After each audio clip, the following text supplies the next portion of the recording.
The fragment of glass in Mara Sen's pocket caught the light from the womb's entrance and threw a fractured rainbow across the dead ship's wall. She watched it settle there, a thin arc of color against the black metal, and she did not move. The rainbow was older than the ship. It was older than the species that had built the ship. It had survived her grandmother's farmhouse fire in Hokkaido, and the crushing accident on Kepler 442b that had taken 2 of her fingertips, and the long transit to this place where no one was supposed to live. It would survive this too. She spoke to the bones of a dead empire, and the bones were beginning to answer. Mara touched the glass fragment through the canvas of her coat. 14 repairs held the fabric together, each one a different thread color, each one sewn by her own hand in the months she had spent camped on the surface of the ossuary. The coat smelled of cold tea from the dented steel thermos she carried, and of the thin atmosphere that never quite let you fill your lungs, and of the black sand that got into everything and never left. She had been here 23 months. She had learned to stop counting the days and start counting the ships. 12,000 warships rested under her feet, 23 extinct species, 40,000 years of galactic warfare compressed into a single graveyard that stretched 900 kilometers under a sky with no magnetic field to protect it. The galactic conquered had declared the ossuary sacred. They had buried it under paperwork and prohibition and the accumulated weight of 40 cycles of denial.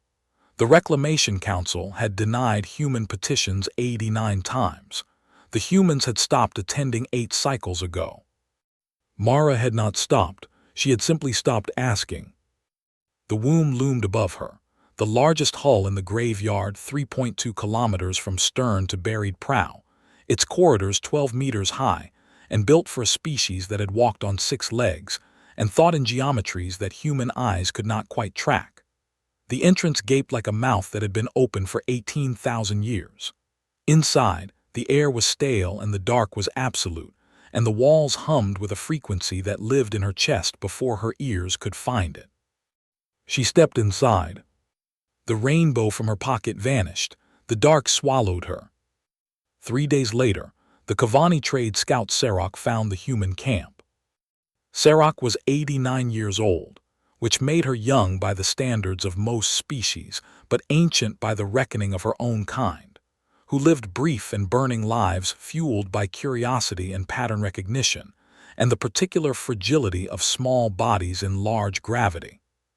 She had been assigned to the ossuary run as punishment for asking too many questions at a reclamation directorate briefing, a pattern she recognized, and one she did not resent, because punishment postings often contained the answers the directorate did not want found. Her ship's sensors detected the camp before her eyes did. 12 habitation modules arranged in a loose circle on the black sand, a converted cargo container venting heat, and the unmistakable smell of yeast. Someone was baking bread. 14 figures moving between the modules with the unhurried gait of people who had been somewhere long enough to stop hurrying. And one larger structure, half buried in the sand, that her ship's database identified as a surface access point to the womb's secondary corridors. Sarok landed 2 kilometers away. She walked the rest. The black sand crunched under her feet with a sound like broken glass being ground finer, and the thin air made her lungs burn, and she found herself thinking of the archival texts she had read about human burial practices, how they planted flowers on the dead, how they spoke to stones, how they treated machines as if machines could hear. She had thought those texts were anthropological poetry. Now she was not sure. The first human she met was a man named Pete, who opened the cargo container door with flour on his hands and offered her a slice of bread that was still warm inside. He did not ask for her credentials. He did not ask why she was there. He said, "You're the first visitor in 8 months. The tea's cold, but the bread's fresh."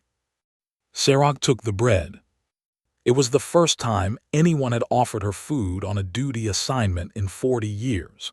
She sat on a crate outside the cargo container and watched the humans move through their camp, and she tried to understand what she was seeing.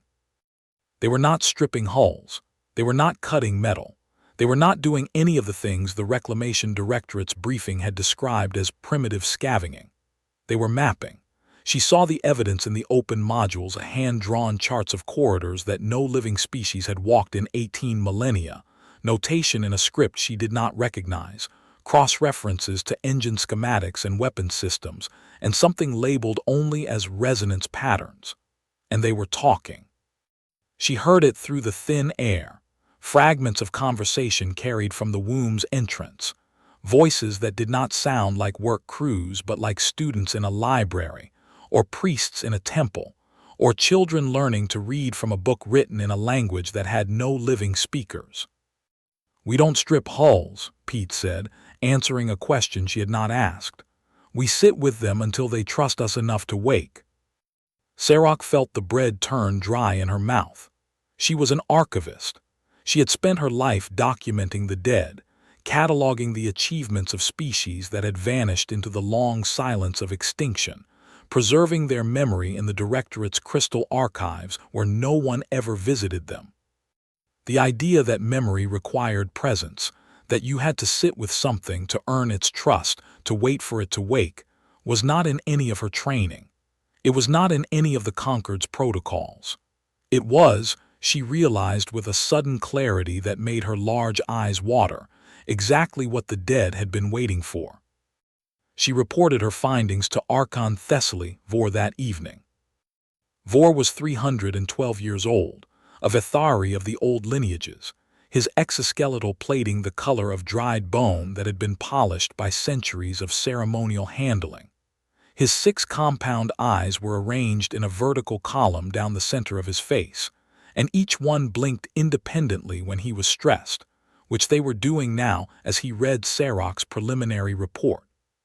His mandibles clicked softly, a sound like gravel sliding across porcelain, and his left forelimb trembled against the armrest of his chair. The tremor that appeared whenever his authority was questioned, which was happening more often now that the humans had stopped attending his petitions. "Primitive scavenging," he said, not looking up from the report. "The same behavior the Council has documented 89 times, the same pattern of desecration disguised as research." "They are not scavenging, Archon." Sarok kept her voice level. She was junior. She was small. She was physically fragile in a room built for species twice her size. But she was also 89 years old, and she had learned that the truth was not always found in the archives that the powerful preferred. "They have mapped 847 kilometers of corridors. They have cataloged 2,300 weapon systems, and they have been inside the womb for 72 hours without emerging." Vor's topmost eye blinked. The others followed in a slow wave, a ripple of disbelief that traveled down his face like a stone dropped in still water. "The womb's power signature has been dead for 18,000 years. The humans have been inside for 72 hours, if they have found a way to activate dormant systems." "They have not activated anything," Sarok said. "They have listened to it. The ship is responding to them." Vor's mandibles stopped clicking. In the silence that followed, Sarok heard the brass sphere on his desk shift slightly, the sphere containing the ashes of his predecessor, 312 years of accumulated authority pressing against the present moment like a weight. She saw his left forelimb tremble again, harder this time, and she saw the clear fluid that wept from his eyes when he was exposed to ozone, though the air in the Concord spire was filtered and pure. "Send me the full coordinates," Vor said. "I will inspect the site personally. If the humans are desecrating sacred tombs, the Council will revoke their travel rights. All of them. Every human ship in conquered space will be grounded until the species learns respect." Sarok transmitted the coordinates. She did not mention the bread. She did not mention the way the humans had looked at the womb's entrance. Not with greed, not with the hunger for technology that the Directorate feared, but with the particular patience of people who had learned that some things could not be rushed. She kept those observations to herself, because she was junior, and because she was beginning to understand that the Archon could not see what his categories did not allow. And because she was afraid, not of Vor, but of the possibility that the humans were right, and that the dead had been waiting 18,000 years for someone who would finally ask them their names. The question was never whether the ship would answer. The question was whether anyone would still be listening when it did. Mara had not emerged from the womb in 3 days. Inside the largest hull in the graveyard, the air was not stale anymore. It was warm.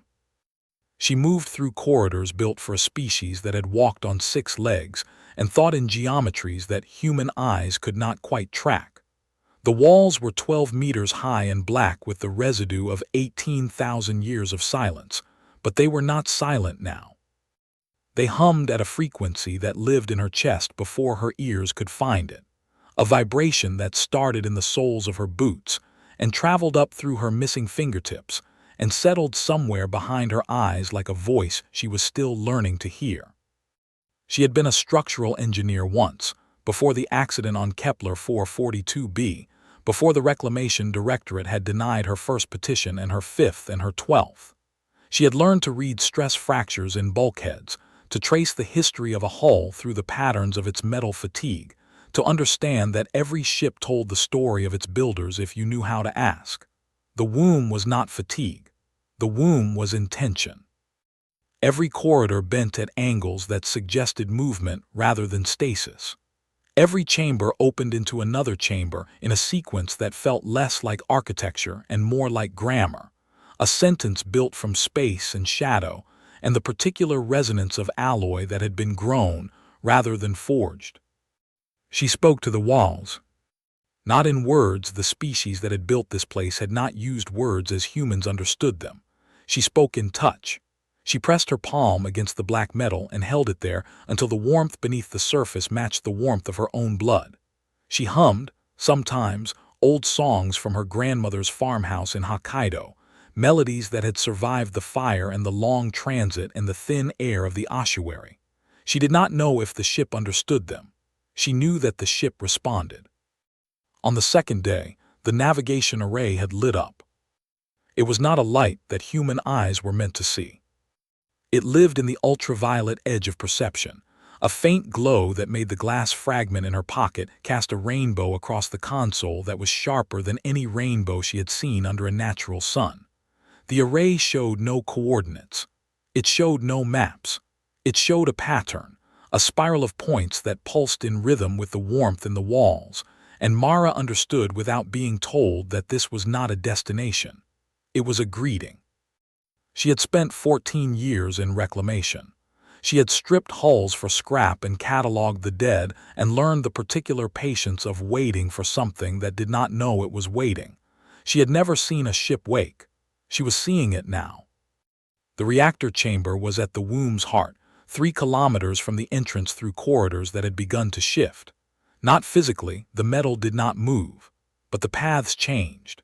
Doorways that had been sealed on her first passage stood open on her second. Chambers that had been empty contained objects she did not recognize, tools grown from the same alloy as the walls, their purpose unclear but their presence unmistakable. The ship was not revealing itself all at once. It was testing her. It was learning whether she would stay. She stayed. She sat in the reactor chamber on the 3rd day and drank cold tea from her dented steel thermos and watched the core pulse with a rhythm that matched her own heartbeat. The glass fragment lay on the console beside the ancient navigation array. The rainbow it cast was the only color in the room. It was not a decoration. It was an answer. The ship had been built for eternity. It had not been built for someone who would listen. Archon Thessaly Vor arrived at the ossuary on the 4th day, and he brought with him the full weight of the Reclamation Directorate's authority. His shuttle descended through an atmosphere so thin that the landing thrusters left permanent scars in the black sand. He emerged in ceremonial robes woven from the silk of 12 conquered species, his exoskeletal plating catching the harsh light of the unshielded sun, his 6 compound eyes blinking in a wave of irritation at the ozone that lingered near the human camp. The clear fluid wept from his eyes, and he did not wipe it away. To acknowledge discomfort was to acknowledge weakness, and he had not survived 312 years by showing weakness. Sarok met him at the camp's edge. She had not slept since transmitting her report. She had spent the night watching the womb's entrance, waiting for Mara to emerge, and she had seen something that she had not included in her official documentation. A faint glow from the deepest corridors, a pulse of light that traveled through the ship's hull like a heartbeat seen through skin. "Archon," she said, and her voice was smaller than she wanted it to be. "The humans have not emerged. The camp's cook says they have been inside for 72 hours. 72 hours. Vor's mandibles clicked, the sound like gravel sliding across porcelain. A human cannot survive 72 hours without water. They are either dead or they have found something the Directorate was not informed of. They are not dead. Sarok hesitated. She was junior, she was small, but she was also 89 years old, and she had learned that some truths could not be carried safely. The ship is warm, Archon. The power signature is no longer dormant. Something inside is responding to them.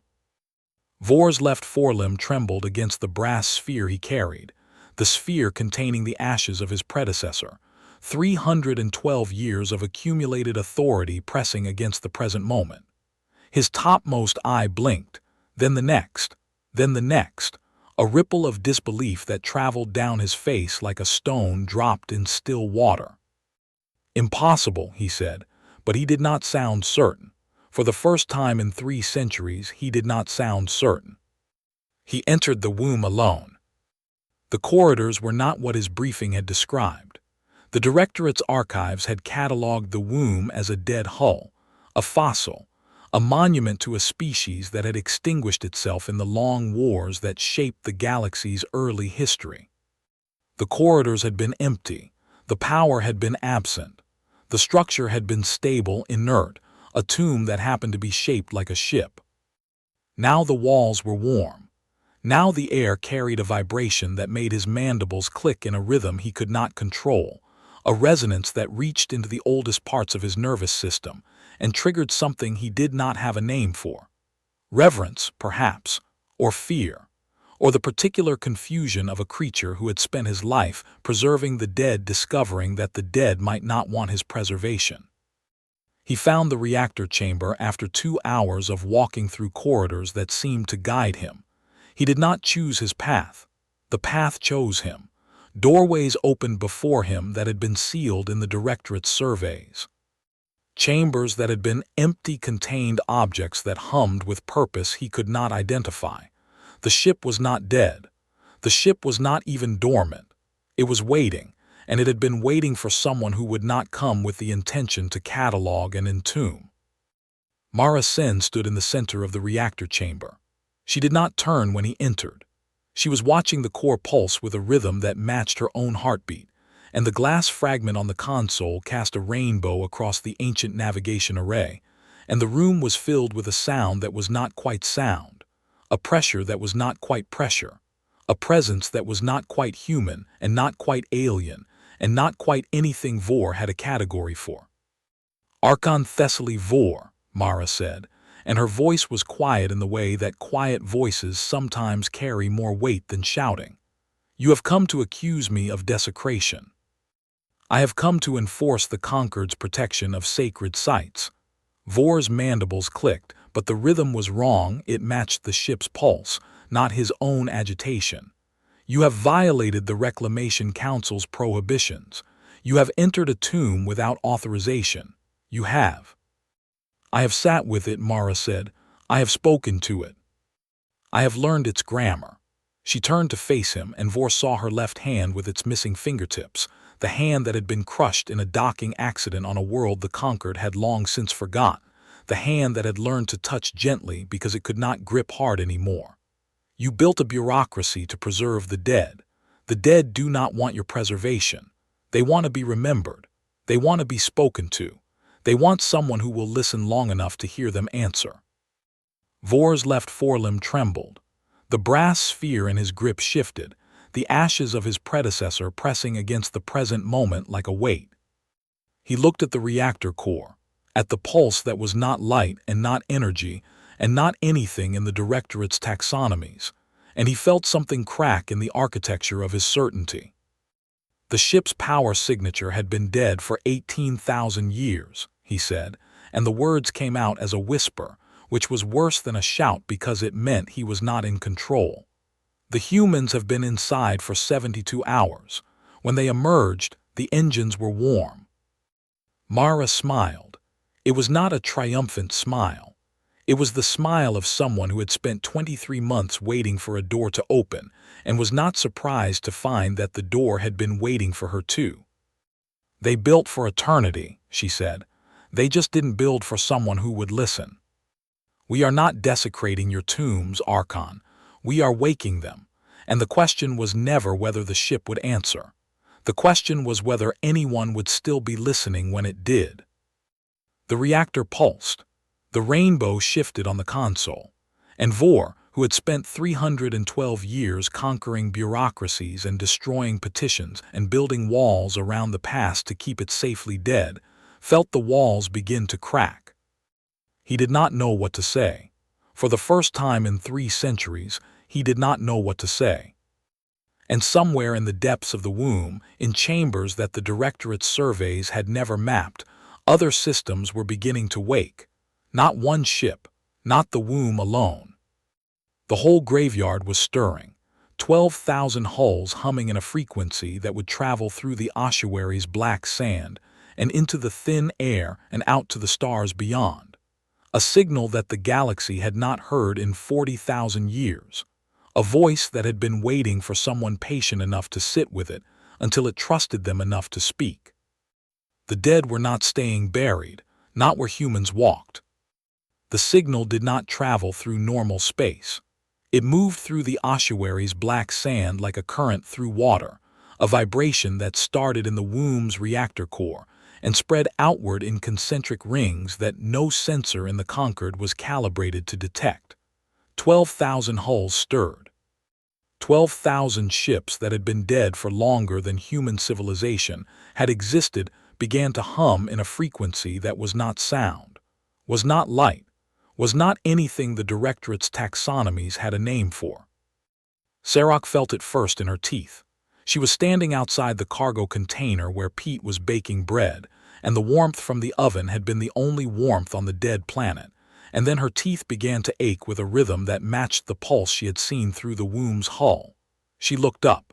The sky was the same thin gray it had always been, but the black sand was moving, not drifting, moving. The grains shifted in patterns that suggested intention, that suggested grammar, that suggested something had been sleeping under the surface for 18,000 years and was now stretching its limbs. Pete stepped out of the container with flour on his hands. He looked at the sand. He looked at Sarok. He said, "That's new." Mara emerged from the womb's entrance 4 hours after Vor had entered. She walked out into the thin air as if she had been inside for minutes, not days, and her canvas coat with its 14 repairs was covered in dust that was not the ossuary's black sand. It was finer, older, the residue of a ship that had been breathing again. The glass fragment was still in her pocket. She touched it through the canvas and felt its warmth, and she knew without looking that the rainbow it would cast would be different now. The ship had changed it, or she had changed, and the fragment had changed with her. Vor did not emerge behind her. Sarok found the Archon in the reactor chamber, sitting on the floor with his ceremonial robe spread around him like a pool of ink, his 6 compound eyes open and still, his mandibles clicking in a rhythm that matched the core's pulse. He was not unconscious. He was not injured. He was listening.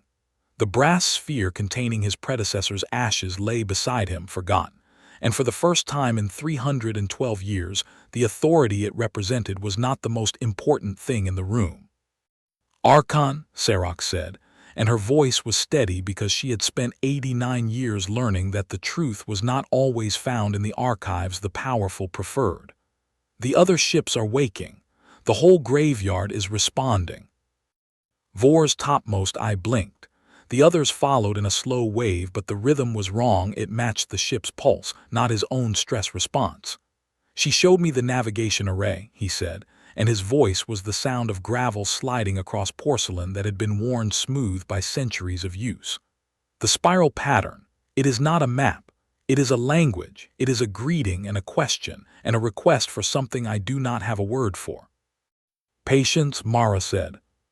She had entered behind Serac without making a sound, the way she moved through the womb's corridors, the way she had learned to move through a world that did not expect her to be heard. "The word you are looking for is patience. They built for eternity.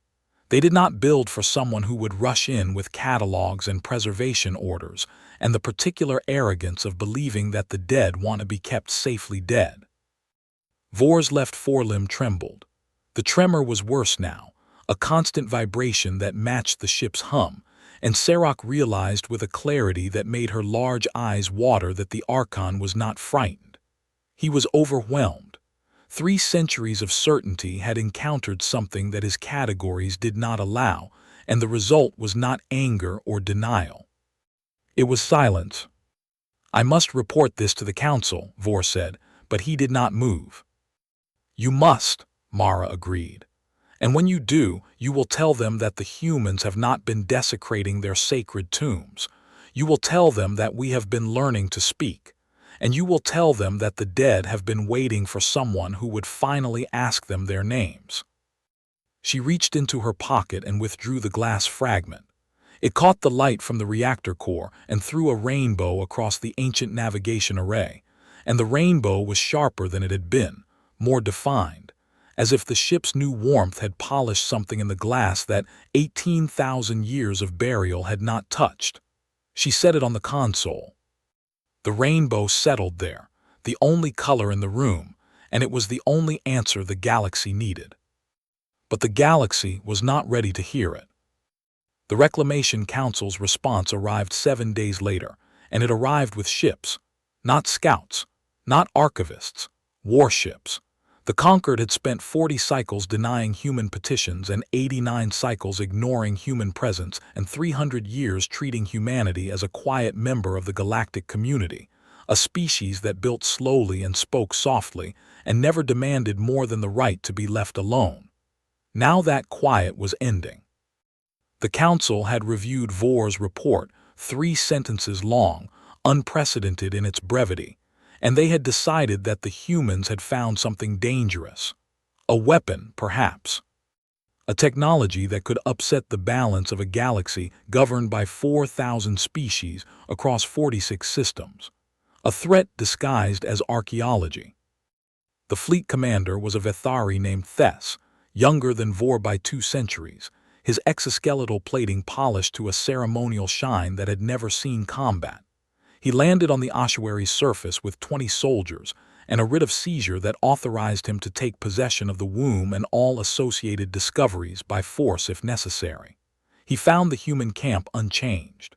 12 habitation modules, a cargo container venting the smell of bread, and a surface access point to the womb that glowed with a light his ship's sensors could not identify.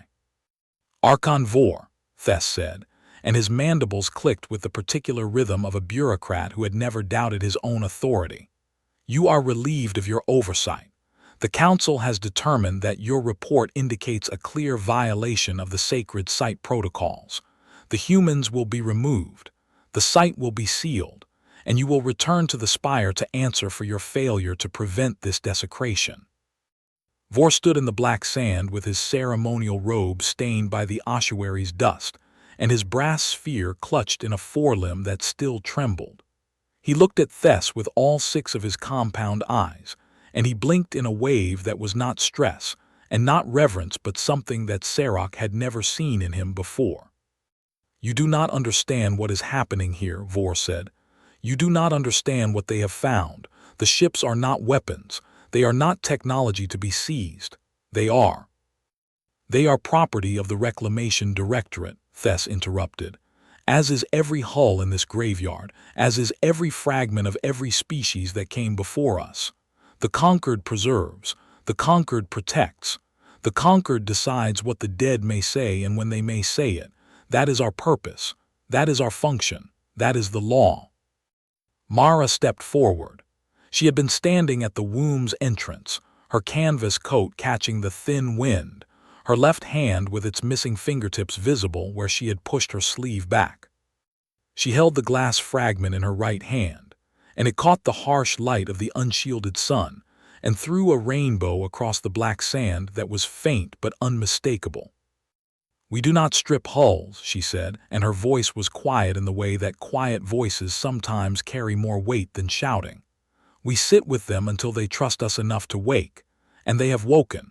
7 ships fully operational, 40 more in stages. The program has been running for 8 years. Keth 7 is where we stopped hiding." Thes's mandibles stopped clicking. The silence that followed was deeper than the silence of the ossuary had been before the womb stirred.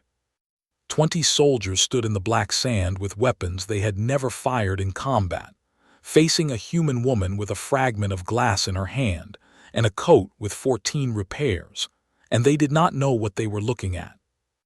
7 ships, Thes said, and the words came out as a whisper which was worse than a shout because it meant he was not in control. 40 more, 8 years. He turned to Vor and his 6 compound eyes blinked in a wave of panic that traveled down his face like a stone dropped in still water. "You knew, you have known, and you said nothing." "I said 3 sentences," Vor replied. "The council did not ask the right questions. The council never asks the right questions. The council asks what the dead can be preserved as, not what the dead might want to become." The black sand shifted. The 20 soldiers looked down at their feet and saw the grains moving in patterns that suggested intention, that suggested grammar, that suggested the whole graveyard was listening to this conversation and waiting for someone to say the thing that would determine what happened next.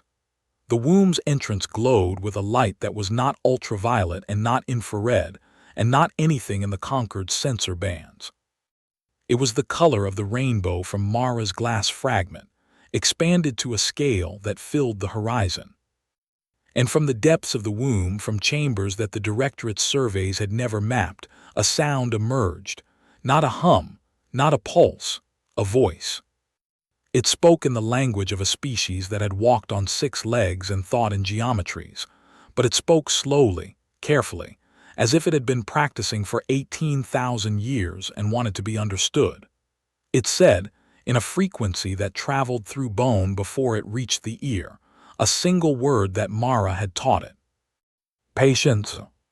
Sarok felt the word in her teeth first, then in her chest, then in the particular part of her mind that had always known the archives were not enough, that preservation without presence was only another form of burial, that the dead did not want to be remembered in crystal files no one visited. They wanted to be spoken to. They wanted to be heard. They wanted someone who would sit with them until they trusted enough to wake. Thes's soldiers lowered their weapons, not because they were ordered to, not because they were afraid, because the word had reached them in a place that weapons could not touch, and they understood without being told that they were standing in a graveyard that was no longer a graveyard, in the presence of a species that had learned to listen to the dead, and had discovered that the dead, given the choice, would rather speak than rest. "The question," Mara said, and she was looking at Vor when she said it, and Vor was looking at the glass fragment in her hand, and the rainbow it cast across the black sand was the only color on the dead planet, was never whether the ship would answer. The question was whether anyone would still be listening when it did. The graveyard hummed. The ship stirred, and the dead, it turned out, had been waiting for someone who would ask. Thes did not give the order to fire. He stood in the black sand with his mandibles frozen mid-click, and his 6 compound eyes blinking in a wave that traveled down his face like a stone dropped in still water, and he watched the 20 soldiers lower their weapons not because they were afraid, but because they had heard something that weapons could not answer. The word had reached them in a place that armor could not protect. It had reached him too, though he would not admit it for 312 more years, if he lived that long, which he suspected he would not, because the galaxy was changing and he was not sure he knew how to change with it. Vor stepped forward. His ceremonial robes were stained with the ossuary's dust, and his left forelimb trembled against the brass sphere he still carried, the ashes of his predecessor pressing against the present moment like a weight he was no longer certain he wanted. He looked at Thess with all 6 of his compound eyes, and he blinked in a rhythm that matched the ship's pulse, and he said, "The Council will want a report. I will give them 3 sentences. That is all they have ever been willing to read." He turned to Mara. The human woman stood at the womb's entrance with the glass fragment in her hand, and her canvas coat catching the thin wind, and her left hand, with its missing fingertips visible where she had pushed her sleeve back. She had been waiting for this moment for 23 months, or perhaps for 14 years, or perhaps for the entire span of human history, since the first ancestor had spoken to a stone and imagined that the stone might answer. "The engine room," Vor said, and his voice was the sound of gravel sliding across porcelain that had been worn smooth by centuries of use, worn so smooth that it no longer grated but sang. "You offered me the engine room. I will take it, not to seize, not to catalog, to sit with it, to learn its grammar, to ask it its name." Mara smiled. It was not a triumphant smile. It was the smile of someone who had spent 23 months waiting for a door to open, and was not surprised to find that the door had been waiting for her too, and that the person walking through it was not the one she had expected, and that this was better than her expectation because it was real. "The reactor pulses," she said. "The navigation array shows a spiral that is not a map. The walls are warm, sit with them. Let them trust you. It takes time." Vor's mandibles clicked. The rhythm was wrong, it matched the ship's pulse, not his own agitation, and for the first time in 3 centuries the wrongness felt correct. "I have time," he said. "I have 312 years, and I have spent them all being certain. I would like to spend what remains being uncertain. It seems more honest." He entered the womb alone. The corridors guided him. The doorways opened. The ship was not dead. The ship was not even dormant. It was waiting, and it had been waiting for someone who would not come with the intention to catalog and entomb, and now it had 2 such people, and perhaps that was enough to begin. Thess watched him go. The fleet commander stood in the black sand with his 20 soldiers and his writ of seizure, and his polished exoskeletal plating that had never seen combat, and he understood with a sudden clarity that made his large eyes water that he was not the protagonist of this story. He was the obstruction. He was the wall that the door had been built to open around. He was the institution that had spent 40 cycles denying human petitions and 89 cycles ignoring human presence, and 300 years treating humanity as a quiet member of the galactic community. And the quiet was ending, and the community was changing, and he did not know how to be anything other than what he had been. "We will return to the spire," he said, and his voice was smaller than he wanted it to be. "The council will need to be informed. The protocols will need to be revised." He stopped. The black sand was moving. The womb's entrance glowed with a light that was not ultraviolet and not infrared and not anything in the conquered sensor bands. And from the depths of the graveyard, from 12,000 hulls that had been dead for longer than human civilization had existed, a chorus was rising, a frequency that traveled through bone before it reached the ear, a voice that spoke in the language of a species that had walked on 6 legs and thought in geometries, and it was speaking a word that Mara had taught it, and Vor was learning it, and the galaxy was listening. "Patience," the graveyard said. "Patience. Patience." Sarok stood beside Pete's cargo container with flour on her hands because she had been helping him bake bread, because she had spent 7 days in the human camp, and had learned that the yeast needed warmth, and the dough needed time, and the oven needed attention.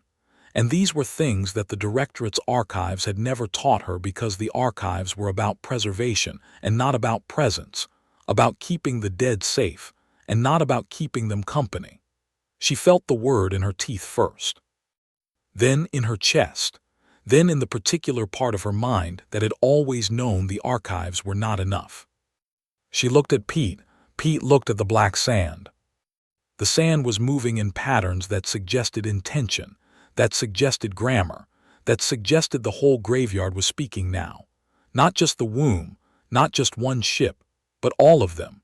12,000 hulls humming in a frequency that would travel through the ossuary's thin air and out to the stars beyond. A signal that the galaxy had not heard in 40,000 years.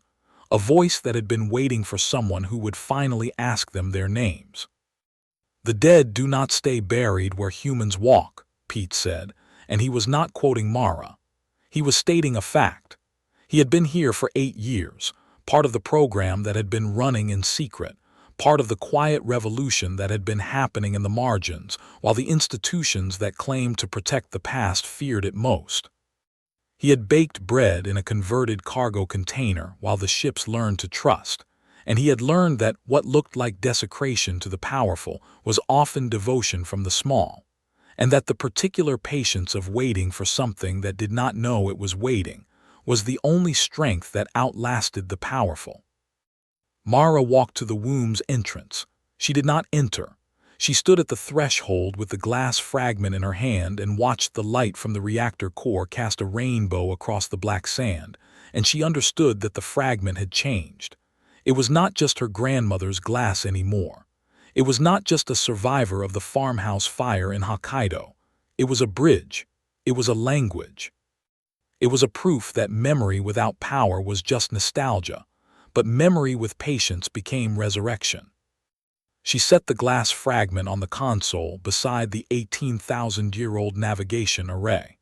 The rainbow it cast was the only color in the room. It was the only answer the galaxy needed. Vor sat on the floor of the reactor chamber with his ceremonial robe spread around him like a pool of ink, and he listened to the pulse that matched his own heartbeat, and he felt the particular uncertainty of a creature who had spent his life preserving the dead, discovering that the dead might not want his preservation. He did not know what would happen next.